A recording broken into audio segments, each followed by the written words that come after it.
Welcome to the show. Today we're diving into the core of business success, the crucial link between unique branding and profitable performance marketing. I'm thrilled to introduce my guest, Aaryan Patel, the teenage founder of ByzGrow. Aaryan, thank you so much for joining us. Thanks a lot, Matt. It's a privilege talking to you, and it's an honor to be on your show. I appreciate it, my friend. The privilege is mine. It's an honor to have such an amazing and inspirational guest such as yourself on the show. The fact that you've built this brand at such a young age, we'll get to that. Your story is remarkable, Ariane. As I've said, you built BizGrow and scaled it rapidly while still in your teens. That's why we've titled this episode From 15 to Founder, because your journey exemplifies the power of a focused mindset. You mentioned that your favorite subject in school is business studies because it directly benefits your professional life. That kind of drive is rare. What about entrepreneurship is it that captures your focus and energy, especially when most people your age are focused on other things? So, great questions. So, yeah, since childhood, I always wanted to be someone known and respected and successful. When I was a kid, I wanted to be an actor and then a boxer and now a businessman and an entrepreneur. I always wanted to make my parents proud, and that's why I decided that I am going to choose to become successful in this life. But I didn't really understand success back then. But now I realize that success is a really, really wide term. And if you really break it down, it comes down to respect, resources, freedom, and time. And all those four things could be achieved when you build wealth. And I've read a lot of books, and I came to the conclusion that if you really want to build wealth and not be enslaved in the labor market, business is one of the best ways to achieve that. So I decided to become an entrepreneur and pursue it as a career. And I truly genuinely believe that winners win and losers lose. What I mean by that is that winners are the people who instill all the habits of a winning person from the moment they wake up to the moment they go to bed. All they do, all they think is about winning, and that's why they win. Winning is a state of mind long before it becomes a result. And if your mind isn't stronger than your feelings, you've already lost. Because regret doesn't knock, it kicks the door down when it's too late. Every setback is a setup for comeback only if you refuse to lose. And I refuse to lose. I refuse to let weakness win. And that's why I decided to become an entrepreneur. And yeah, entrepreneurship shit sucks most of the time, but the results are worth it. That's very inspirational. I heard that from a lot of different entrepreneurs and business leaders that it's not how do I put it? It's not the body that delivers results. The body just is the action. It's the energy that you deliver through the body. It's the whole vibe, the whole persona that you bring to any meeting, any venture that you take part in. It's your direction that causes that action to be successful. And it's amazing that you've developed that mindset at such a young age. That being said, I had noticed that you had an interview with a Tom Dusenberry. That would be a very, very inspirational and impressive achievement for such a young entrepreneur. Can you tell us a little bit about that? Yeah, so basically, I do a lot of outreach, which is on LinkedIn every single day, and I reached out to Sir Tom Dusenberry, who is, if you don't know, the founder of Monopoly and a lot of other games. He's the president of Hasbro company, which produces a lot of games.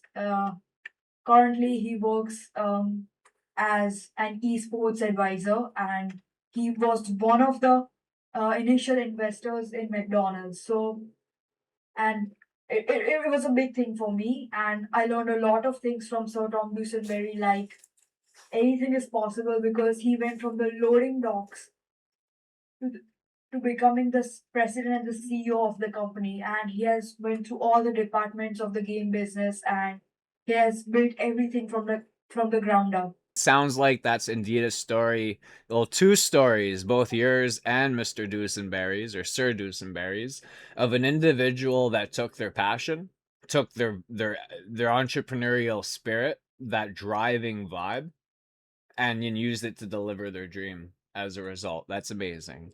That drive is what separates the successful from the stagnant. We believe unique branding is the craft that pulls a business out of the commodity trap. Let's start with the problem, the cost of poor branding. So, Ariane, you mentioned when a client comes to you with a demand constraint problem, the immediate symptom is a struggling cash flow system because they don't have clients. For the audience, we need to make the cost of this problem tangible.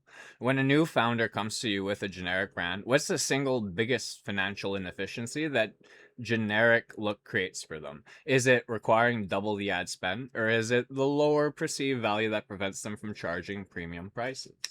It's a mix of a lot of things. The first one, as I said, it's problems such as no revenue growth, lower margins, and really low return on ad spend, and a lot high cost to acquire customers, CAC, as we say.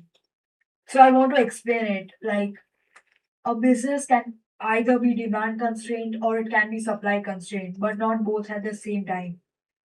So if you want to figure out which one you have, you can think of this. If you double your ad spend budget today, would you be able to take on all those new clients that you will generate, or would your business crumble? If you don't have the systems, your business is supply constrained. But if you do have the systems but not the demand, then your business is demand constrained. So yeah, it's a mix of both low ad spend and poor positioning. And the third factor is low volume of marketing. And the other thing is, a lot of the founders are sales focused. What they miss out is providing value to the audience. If you provide the value, only then you gain the trust and only then you get sales. Because we don't just want to um, get impressions, we want to get sales. So, yeah, those are some core problems that brands face. That's an excellent point. It's a perfect unity between both of our businesses. I, being a designer, focus on the visual, or sometimes other than visual, such as in the customer service, but the unique and eye-catching results that achieve that differentiation. And then you ensure, as you've said, that if the products, if the packaging, what have you, is as unique and eye-catching as it can be, but nobody sees it, what's the point? So you deliver that Yeah, insurability that it gets noticed by as many people as it can be, and I ensure the deliverability and the guarantee that it will stop them in their tracks and actually yeah, take notice of what it is that they've looked at. That's an yeah, excellent unity between unique and eye-catching branding and the proper implementation of it to actually turn it into, dare I say, the forefront of the battalion that is your marketing army. So that's the yeah. core financial truth. Not only the lack of unique and eye-catching marketing that forces them to spend more money just to get the same results, but also the fact that they don't implement it effectively. You mentioned working with a brand that has a fantastic operation, but poor marketing, and you identified the constraint immediately. For those businesses, how long would you say they were stuck before you realized the branding and performance marketing that was the issue?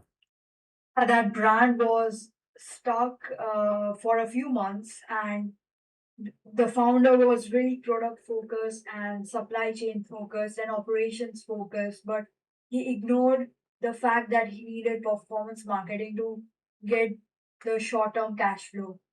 And what he really needed was to double or triple his ad spend budget. And once he did that, he started generating a lot of sales. So identifying the problem is one thing, but fixing it requires a system. That brings us to your brilliant 50-50 process. That 50-50 split being the long-term branding and short-term performance marketing is about balancing short-term profits with long-term brand equity. You said you first identify, the constraint, which is usually demand. Once you do that, you analyze their current customer acquisition channels. When you and your team thoroughly diagnose a brand, what are the top 3 non-visual data points you look at, such as conversion rates, retention rates, or competitor ad copy? Yeah, so it begins with retention rates. Are the people really watching the piece of ad creative or the content that you're uploading? The second is the click through rate. Are they clicking on the link or the CTA? The third one is conversion rates. Are they going to the next page or taking the next step? And the other one is show up rate. Are the leads showing up on the sales call? And the other one is close rate. Are you actually being able to close the clients? So all these things matter. And other than that, the cost to acquire customer and LTV, as we say, LTV to CAC ratio, the lifetime value of a customer and the cost to acquire a customer. Balancing those two uh, is a ratio that's really important if you want to scale a business. What you put in and what you get back is really important, and you need to know the return on ad spend, and you do that by LTV to CAC ratio. Very good. Very good. Those metrics are the pulse of the business. And to move those numbers, you need to fix the creative. So, since you focus on performance marketing, what is the biggest technical hurdle that your clients face when they try to implement your ad setup? Is it the ad creative, the budget, or something else? So it all begins with skepticism, because the first thing is that the clients aren't aware that they will get results if they increase their ad spend budget. So they are not willing to run ads. Once they are convinced and once they have the trust that they will generate sales through these ads, the second problem is the ad spend budget. They need the funds to fund the ad creators. And the third thing is the actual creative hook, the first 3 seconds of the ad, which is really important, because the first 3 seconds is what captures the attention of the audience. So the hook really needs to stand out. And the other thing is you need to balance the ad between brand building and making it conversion focused. So once you have the balance between that, only then you can generate sales as well as build a brand. That is a critical insight. The number one constraint is the client's lack of trust, which is solved by an undeniable hook. You mentioned a specific type of reel you mandate for clients, a copy driven motion graphic using their brand colors. Can you describe that first piece of content you mandate for a client to test to overcome that initial creative hurdle? Yeah, so we usually post this on YouTube Shorts and Instagram Reels. The creative goes this way. So it all begins with text hook, which goes like, "We are not just an XYZ," and whatever's the uh, business. For example, if it's a marketing agency, it begins with, "We are not a marketing agency. We are your," and then a lot of words flash one after the other. Like, "We are your planners, we are your strategists, we are your advisors, we are your creators, we are your marketers." So it goes like that, and the same format can be utilized in a lot of businesses, and it works really well. I've personally done it for my own personal brand.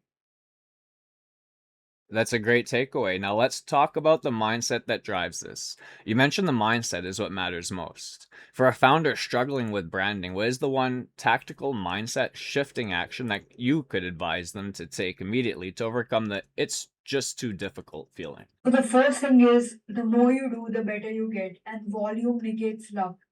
So you just have to crank up the volume. You have to do more number of repetition of whatever you're doing, more outreaches, more pieces of content, more ad spend, more ads, whatever that you're doing, more cold calls. Once you do more, you get better, and also the volume itself gets you more result. The Consist. second thing is consistency. Have to be consistent with it. And through the process, you have to also be patient, because it takes time to see decent amount of results. For example, Mr. Beast, he uploaded 455 videos before he even got a decent amount of traction. So that's the amount of volume it takes to, truly become known and have a eye-catching brand. Understandable. I actually, sorry to interrupt again. I think I got the exact same point you were making just as you made it. Consistency is key. Consistency and patience, those are the foundations of any legacy. Let's anchor this episode with your personal success story.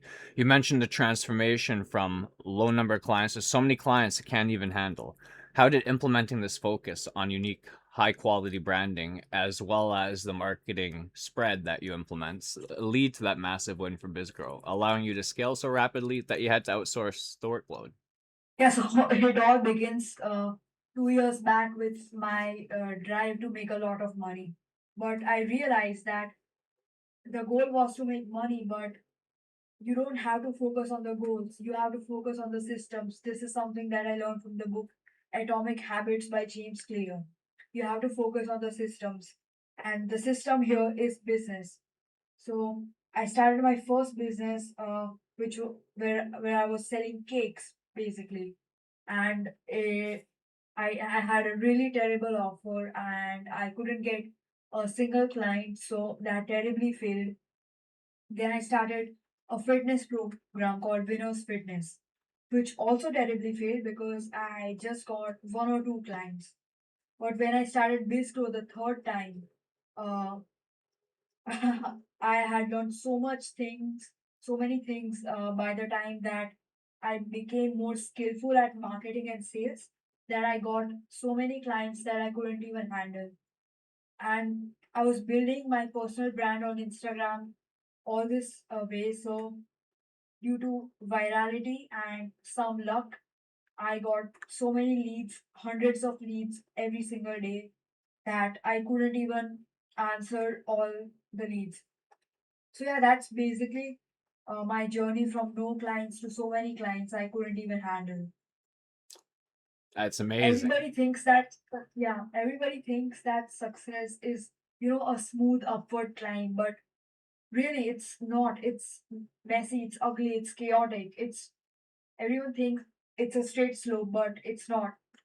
So you have to be patient for the compounding to work, and it seems like overnight success, but it takes a lot of time.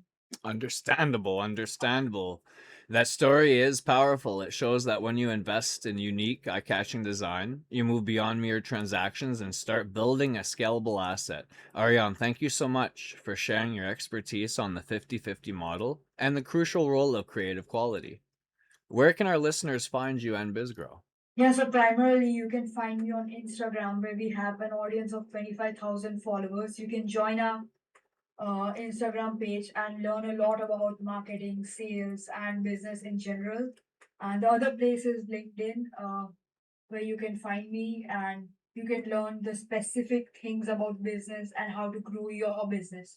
Very good. Fantastic. Thank you again, Ariane. And to our listeners, if you want to stop paying that generic task and start seeing those results, the answer is clear. Invest in your brand's visual authority. We'll see you next time. ByzGrow.Aaryan. Can you share a bit of your journey and what drew you into this journey? Yeah, thank you. I really appreciate it, and it's an honor to be on your show. So thank you so much. I've been in the game industry my entire career, and I actually started on the loading dock of Parker Brewer Games. So, and then 22 years later, I was the president of the company. So I had an opportunity to really learn the game business from the ground floor, and then to be able to go through all the different departments of the game business and ultimately become the CEO. I went from 0 to 25,000 followers in just 2 months. And if you want to go from 0 to 25k, these are the 5 things you need to do. ChatGPT is great at doing regular tasks. But if you're a business owner or an aspiring entrepreneur, you need a specialized AI. An AI that can not just help you create business plans, but actually help you implement them. An AI that can act as your co-founder to help your business grow and scale to the next level. And if you want all of those things in one, I have created an AI for you. Click the link in my bio.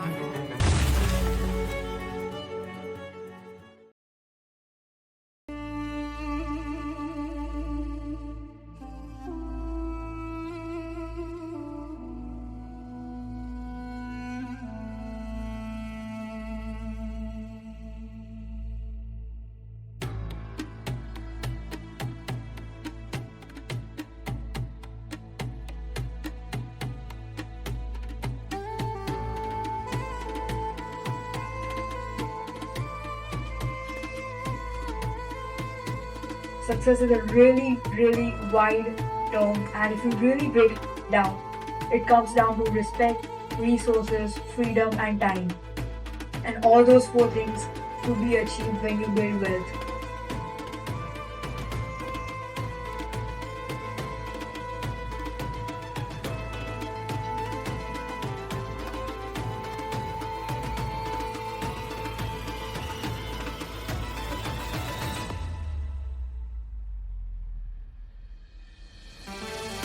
If you really want to build wealth and not be enslaved in the labor market, business is one of the best ways to achieve that.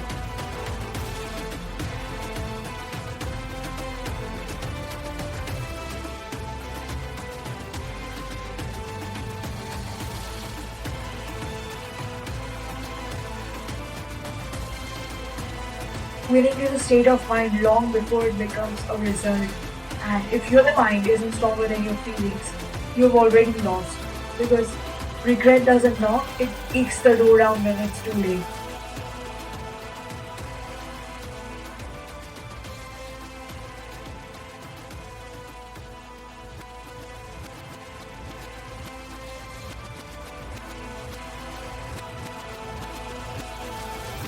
It's not the body that delivers results. The body just is the action. It's the energy that you deliver through the body. It's the whole vibe, the whole persona that you bring to any meeting, any venture that you take part in. It's your direction that causes that action to be successful.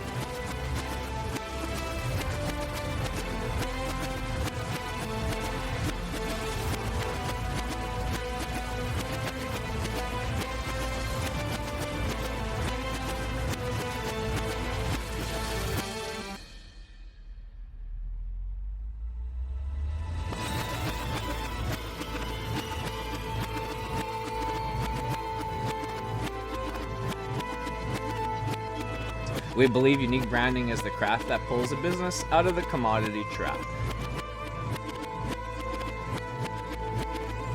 Problems such as no revenue growth, lower margins, and really low return on ad spend, and a lot high cost to acquire customers, CAC as we say.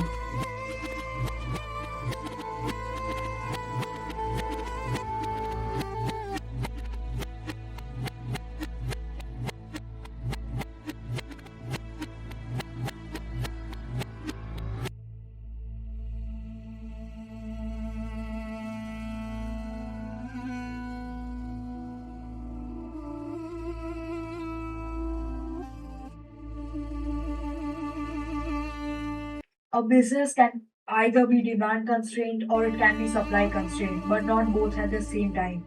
And poor positioning. And the third factor is low volume of marketing.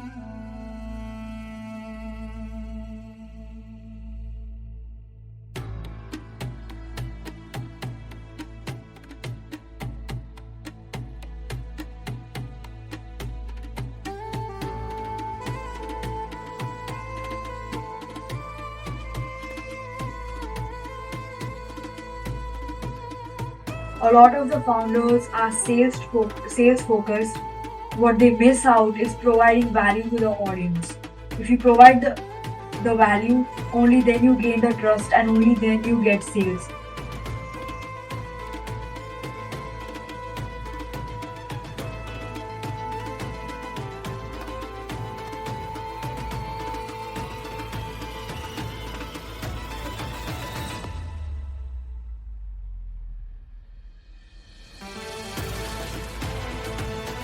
Retention rates, are the people really watching the piece of ad creative or the content that you're uploading? The second is the click-through rate. Are they clicking on the link or the CTA? The third one is the conversion rates. Are they going to the next page or taking the next step? And the other one is show up rate. Are the leads showing up on the sales call? And the other one is close rate. Are you actually being able to close the clients? The cost to acquire customer and LTV, as we say, LTV to CAC ratio, the lifetime value of a customer and the cost to acquire a customer. Balancing those two is a ratio that's really important if you want to scale a business.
How do you feel after that podcast recording, my friend? It was great. Perfect timing. Perfect timing, my friend. I want to shine a guiding light onto your business because it's just a very inspirational and eye-catching and unique story that I've come across. This 15-year-old Yeah. kid, no offense, 15-year-old kid that's not busy with Pokemon and Yu-Gi-Oh! He's actually busy with making a name for himself business-wise, you know what I mean? And I don't even know, I'm 35, I haven't been 15 for 20 years. I don't even know if they're still paying attention to Pokemon and Yu-Gi-Oh! Nowadays.